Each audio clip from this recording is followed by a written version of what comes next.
There's no question that the Romney campaign got a quite sizable post-debate bounce based off of what has been perceived as a dominant Mitt Romney victory in the first 2012 presidential debate. There's a history of this in the recent history of debates where an incumbent president comes in and usually, with the exception of Clinton in 96, gets their clock cleaned pretty good by the challenger. That could be for different reasons, what have you. But the bottom line is there always seems to be a bit of a bounce for that challenger against the incumbent after the first debate. So you could almost say things even out a little bit more, and it's those last two debates and the vice presidential debate that really will ultimately help determine who wins the presidential election. So Biden and Ryan, Joe Biden, the vice president, and Representative Paul Ryan from Wisconsin, both had work to do following up that Romney-Obama first debate. For Joe Biden, he needed to come out and be aggressive, take the fight to Ryan and the Republicans, and really establish that the Democrats were the party of the working class, and they were the ones for the middle class, and skip and whoop-de-woo. But he needed to be Joe Biden, not the bad Joe Biden, which we've seen plenty of times, but he needed to be the good Joe Biden. And yes, there is a good Joe Biden, believe it or not, just as much as there is a bad Joe Biden.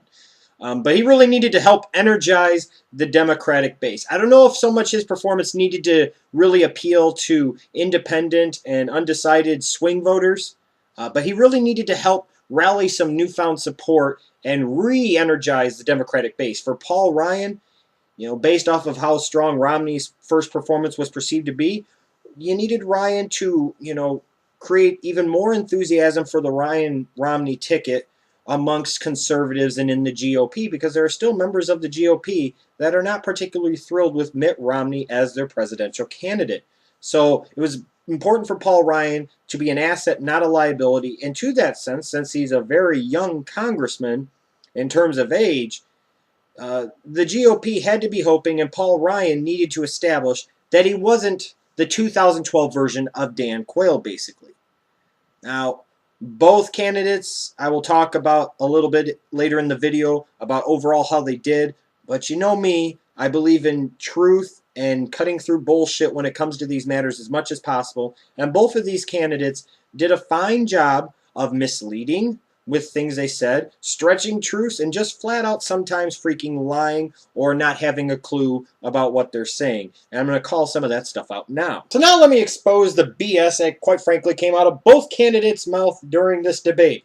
I saw websites like Breitbart.com, talking about all the lies that Joe Biden told during the debate, and it's like, for every lie that he told, I could just as easily point to one for Paul Ryan. It's liberal and conservative websites like that just totally kill all their credibility to me when they're so one-sided and so biased. Yeah, maybe I mentioned a conservative site, but there are plenty of liberal sites that do the same damn thing, just like other conservative sites that do the same thing, and it pisses me off. You could sit there and make a case for a candidate that you support while being fair and balanced and honest enough to mention when both candidates are in the wrong.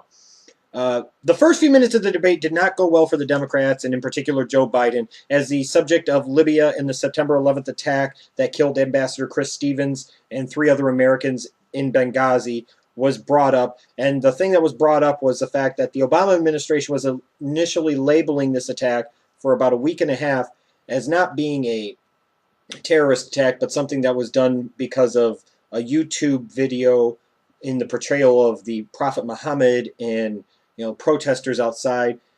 And Biden was called out on this, as he should have been, especially by Paul Ryan. It was a good moment for Paul Ryan in this debate, one of his best moments of the night, calling out Biden and saying, no, you knew about it, and yet you guys were still saying it wasn't a terrorist attack, and you should have known it was a terrorist attack, not some protesters in a damn YouTube video. Biden didn't look good here at all. Biden, later on in the debate, though, had one of his shining moments of the night when he accurately portrayed Ryan as a hypocrite when it comes to this subject of stimulus. As Ryan and the Republicans are trying to sit there and bash Obama's government spending and bash stimulus packages, in particular the stimulus packages to the auto companies, Joe Biden said, it's kind of funny, you want to have your cake and eat it too, because you sit there and say you're against them, but yet you sent letters. I've got 2 of them requesting money for your state from the stimulus and being thankful that this money was available. Instead of Paul Ryan maybe giving a better answer of saying, look, there's 2 different things. There is idealist and realist. Ideally, I don't like these bailouts. I don't like these government handouts. But the reality of the situation was things were so bad. It was more about the constituents and their ability to survive than maybe my own principles had to go on the back burner. But he didn't do that. He gave a bullshit answer. Paul Ryan looked like a piece of crap on this one. Not to mention the fact he pretends to be so anti-stimulus and government waste. He did support Bush's stimulus package in 2002. And even more so, what pissed me off about this was the fact that he has given 3 different answers except the truth about why he asked for the stimulus money. One thing that pissed me off, another low moment for Joe Biden for me, when he was referring to his voting record and talking about the things that Republicans have done and that he was there every step of the way fighting them, like voting against the Iraq and Afghanistan wars and the prescription drug program. Well, with the prescription drug program, Biden initially supported it in its early stages before eventually turning against it, so that was kind of dishonest, but not too bad. You could say you could support things in the beginning processes and then oppose them at the end. But when he said he was voting against the Iraq and Afghanistan wars, newsflash, Joe, you voted for both of those. Or let me say this, because they were unconstitutional wars, which is fact, you voted to give the president authorization, which was not a constitutional thing to do. You should have sat there and not voted for it and issued an actual declaration of war if you must. So another low moment for Biden. I thought another stupid moment for Paul Ryan was when he sat there and alleged that the Obama administration referred to President Assad of Syria as a reformer. And in general, when referring to Syria and talking about Iran in particular, which I'll touch on in a second, Paul Ryan was very bad. Joe Biden, clearly had a better grasp and understanding of foreign policy and the things that needed to be done. And to me, to be honest with you, I don't think this is the tree that the Republicans need to be barking up. I think, quite frankly, it's really stupid. Because in a lot of ways, Obama's been everything that Bush has been in some capacities, just as much of a neocon in some ways, while at the same time still winding down the Iraq and Afghanistan wars.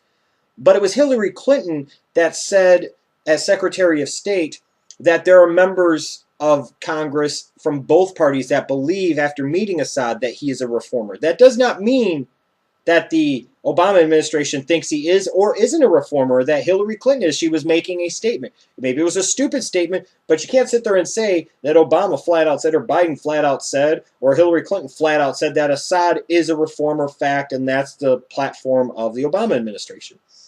One thing that both candidates are kind of full of shit on is the math for the Mitt Romney tax plan that we don't know any of the real damn details about other than the 20% across-the-board tax cut. We hear all this crap about loopholes being cut and credits being taken away, but he won't mention specific ones. When Joe Biden's trying to say for sure that the math doesn't add up, he's got his own studies. Paul Ryan's trying to say bullshit. We've got 6 studies that sit there and say the math does add up. To both of those candidates, I say bullshit. Because without the details, you don't know.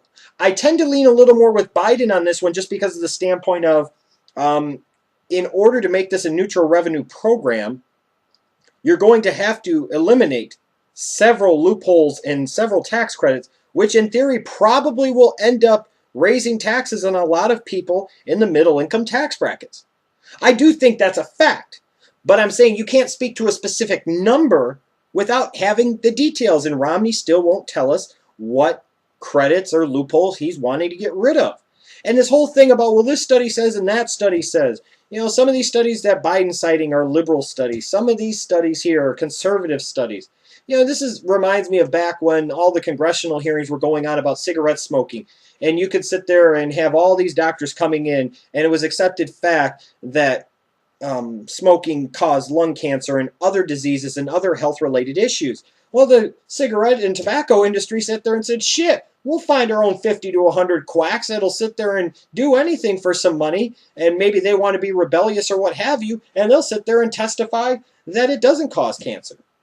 Just because you have studies one way or another that say, well, no, this actually does add up, or no, this doesn't actually add up, without a lot of meat and potatoes behind it, and without a lot of meat and facts behind it, those studies have no credibility any damn ways.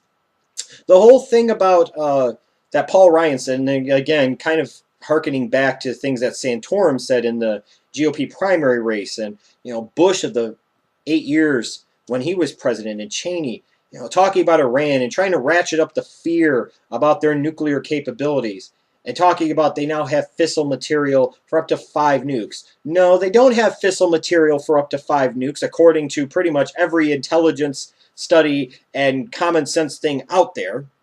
They barely have the material for one. In fact, really don't even have any material for one, to the point where Prime Minister Benjamin Netanyahu of Israel, who's itching to bomb Iran, itching to have a war with Iran, is even saying that they're not nuclear weapon ready yet and they're not close to it.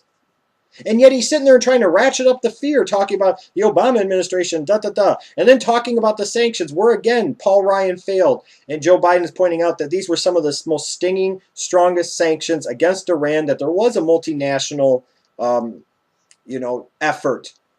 They got Russia and China involved in these sanctions against Iran. I don't necessarily always think that sanctions are always the right way to go, mind you. But when Paul Ryan's talking about this, again, this was another example of Paul Ryan being over his head on this particular issue. I do call out Joe Biden, though, when he said that Mitt Romney felt that he should just let Detroit go bankrupt and let the auto industry in Michigan go under. That's not really what he said. He's referring to this op-ed piece that Mitt Romney wrote a few years back, and the headline that he didn't write was "Let Detroit Go Bankrupt." But he was talking more about, and something I was kind of in agreement too, instead of just giving them money and then they file bankruptcy and then giving them more money, how about we get everything in order? You go through a managed bankruptcy like other businesses have done in the past and succeed, and many people have done and been able to rebound nicely in the past. Why not get everything organized, get everything in order, come up with a plan, go through that managed bankruptcy, and then if they need money after that, then you start to deal with it then. So for Joe Biden to insinuate flat out that Mitt Romney doesn't care at all, I think is a load of crap. To sit there and say that the Democrats care so much more, I think, again, is a load of crap. Sometimes this is, again, a thing of both sides may care as much or as little as the other side. It's just all about the way it's presented, the window dressing, what have you. But the bottom line is there was a lot of BS in this debate, and this is where having a third-party candidate would have done so much to cut through the BS and say, you know what, I'm going to sound different than you, and I'm actually going to shoot straight with you. Think Ross Perot back in '92. God, I wish there was a Ross Perot type figure in the debates now. I really do. So as far as my thoughts on both of the candidates and their performance in this vice presidential debate, I'll start it with Representative Paul Ryan from Wisconsin. Dan Quayle, he was not. Did I watch him at the debate here and say to myself, this is somebody that I think could be a president someday? Is this somebody that I would consider voting for a president someday? No. I won't nearly go that far. But do I think he did well for what he was expected to do, what was needed from him? Yes. What did he come into this debate primarily needing to do? Was not have a Dan Quayle type of moment, not ruin the momentum that was gained from Romney's debate performance and post-debate bounce, and really help energize and excite the conservative base. And Paul Ryan did that. Do I think he won this debate? No. But again, when you watch this debate, it really is about perspective. And it's the fact that Paul Ryan did what he needed to do. He didn't make any super major gaffes that are going to be replayed over and over for generations. He didn't cause any long-term damage to the campaign, and he excited the conservative base. So Republicans and conservatives are going to be very pleased in general with his performance. So it's a win for them. I do think Joe Biden did win this debate. I think he was more aggressive. I thought he showed a much better grasp of foreign policy overall. I thought that he did a great job of injecting common sense at times, when especially referring to Social Security and Medicare. You could tell Joe Biden was going to rectify some of the mistakes that President Obama made. He made sure he brought up the 47% argument, and he hammered away at Ryan about that, and there really wasn't a good answer. So I thought Biden, primarily on the substance of the majority of the issues, there were some things that Ryan was better, but overall I thought Biden was better. There's been a lot of discussion about Biden's performance in terms of his laughing and interrupting and, his gesturing and what have you. Now, some of that was a bit over the top. I'll give you that, definitely. Was some of that maybe over the top by design? So that way Obama could be in this town hall debate a little more aggressive, while at the same time looking a lot more meek compared to Joe Biden? Probably. Think about that. There was a reason and a purpose, a game plan for how Joe Biden was going to win that debate. And I really think that Paul Ryan and his team played more not to lose. And not saying that was a bad strategy in this case, but Joe Biden was playing to win more so. And I do think ultimately that he did. When you talk about the presentation and the style, people are saying, well, Paul Ryan was calm, he was smooth, he wasn't confrontational, and da-da-da. Bless you, Cap. Obama wasn't in the first debate. So again, it's funny how this guy acted, he big loss. This guy acted, it means he won. That's kind of a double standard, I think. Bless you again, my goodness. But overall, I do think Joe Biden won this debate. I do think that there was a reason for some of the things that he did. Quite frankly, I've got to be honest. If I hear somebody saying a bunch of BS and just not having a grasp of certain things that they should, I'm probably going to call them out on it. What was the most important thing that Joe Biden did? Similar to what Paul Ryan did. And that was very simply help energize the Democratic base, who some of them have become very disenfranchised with the Obama-Biden ticket, in particular after what they felt was a very lackluster and weak performance by President Obama in the first debate. I thought the moderator, Martha Raddatz, did a much better job of maintaining some type of control, even with Biden's constant interruptions, than what Jim Laird did with the first debate. I was laughing when I saw people were saying in the blogosphere and on the internet, talking about, oh, she's in the tank for Obama. She's in the tank for Mitt Romney. It's like, come on. If you're focusing so much on the moderator, which the conservative side really did with Martha Raddatz here, and you're not focusing enough on what your own vice presidential candidate said, that probably is telling you all that you need to know that Biden did win this debate. Was it a big-time blowout? No. Did both parties walk out of this with some type of benefit? Absolutely. Are both parties going to be pleased with their own candidate's performance in this? Yes, they are. It's on to the next debate, a town hall-style debate, which I would anticipate Barack Obama will perform better in, because he's kind of that candidate that once he can be more face-to-face with people, he has ability to connect, and this is something that Mitt Romney has tried to work on over the past few years, in particular with his good friend Chris Christie, the governor of New Jersey, trying to work these town hall type forums and debates and be able to better connect with people and get them to better understand that he can empathize with their situations and plights. I expect Obama to win the second debate. Do I expect him to win convincingly or handily? No, I expect him to come out and be more aggressive. I expect Mitt Romney, again, to be very prepared, not back down from the fight, be able to call out Obama on some things, but then also, just like Obama will, stretch the truth and flat out lie sometimes as well. I'm curious what you guys thought about the vice presidential debate of the 2012 campaign. We're coming into the home stretch of the election, and for anybody like me who lives in Iowa, which is a swing state, any of you that live in a swing state like me, you're probably very tired, like I am, of seeing these damn political ads. So the end of this campaign can't come soon enough for me, even though I enjoy talking about it.